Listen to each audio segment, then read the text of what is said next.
خانقاہ ربانیہ نقشبندیہ روحانی معالج پیر مفتی احسن محمود نقشبندی صاحب۔ حسن بصری رحمۃ اللہ علیہ کا قول، وہ فرماتے ہیں کہ جو آدمی یہ کام کرے گا اللہ کل قیامت کے دن اس کا آسان حساب لیں گے۔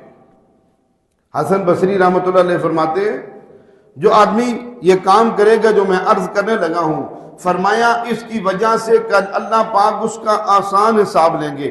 فرمایا جو اپنے نفس کا محاسبہ کرتا ہے اور اپنی کمیوں کو دور کرتا رہتا ہے۔ بھائی محاسبے کا مطلب ہے کہ خوبیوں میں، خیروں میں، نیکیوں میں اضافہ لانا، اور جو کمی ہو چکی ہیں اس کو ختم کرنا۔ نماز میں سستی ہوئی تھی، ختم کر دی۔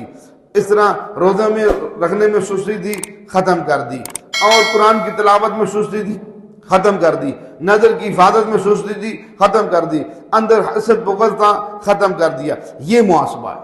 فرمایا جو ایسے کرتا رہتا ہے اللہ پاک کل قیامت کے دن اس کا آسان حساب لیں گے۔ پھر فرمایا جو اپنے نفس کا محاسبہ نہیں کرتا اور اس کو یوں ہی چلا رہا ہے، نہیں پتا میرا نفس آگے کیا بھیج رہا ہے، کل میں نے رب کے سامنے جانا ہے، کل رب کو کیا منہ دکھاؤں گا، اس کو کوئی پرواہ نہیں۔ فرمایا اللہ اس شخص کو جو اپنا محاسبہ نہیں کرتا دنیا میں بھی سختی سے معاملہ کیا جائے گا اور آخرت میں سخت حساب لیا جائے گا۔ اس طرح امام غزالی رحمۃ اللہ علیہ بھی اپنے قول میں فرماتے ہیں، اس طرف اشارہ کرتے ہوئے اللہ نے قرآن پاک میں فرمایا فَأَمَّا مَنْ أُوتِيَ كِتَابَهُ بِيَمِينِهِ فَسَوْفَ يُحَاسَبُ حِسَابًا يَسِيرًا۔ فرمایا جو آدمی محاسبہ کرتا ہے وہ اس عہد کا مصداق بنے گا کہ جس کے اندر رب کائنات فرما رہے قیامت کے دن جس شخص کو اس کا اعمال نامہ دائیں ہاتھ میں ملے گا اس سے اللہ آسان حساب لیں گے، اس سے اللہ آسان حساب۔ اور فرمایا جو ایسے نہیں کرے گا، اپنا محاسبہ نہیں کرے گا، وہ اس عہد کا مصداق بن جائے گا۔ وَأَمَّا مَنْ أُوتِيَ كِتَابَهُ وَرَاءَ ظَهْرِهِ فَسَوْفَ يَدْعُو ثُبُورًا وَيَصْلَىٰ سَعِيرًا إِنَّهُ كَانَ فِي أَهْلِهِ مَسْرُورًا۔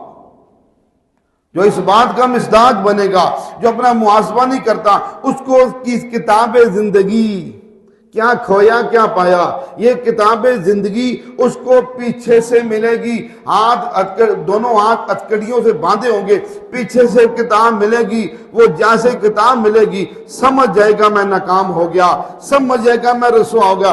فَسَوْفَ يَدْعُو ثُبُورًا، پھر وہی شخص جو دنیا میں موت سے ڈرتا تھا، مجھے موت نہ آ جائے، ہر انتظام کر رکھا تھا موت سے بچنے کا، لیکن موت نے دنیا میں اس کو نہیں چھوڑا، وہ اب وہاں موت پکارے گا، ہائے موت تو آ جا، اس سے پہلے کہ میں اپنی رسوائی اپنی آنکھوں سے دیکھ لوں، اپنی رسوائی میں اپنی آنکھوں سے دیکھ لوں، اس سے پہلے کہ موت تو آ جا اور مجھے اچک لے۔ اس لیے انہو کان فی اہلی مسرورا، قرآن کہتا ہے یہ اپنے اہل و عیال میں بڑے مزے سے زندگی گزار رہا تھا، اس کو گھسیٹ کے جہنم میں پھینک دیا جائے گا اور اس کو عالم اقوام عالم کے سامنے ذلیل و رسوا کیا جائے گا۔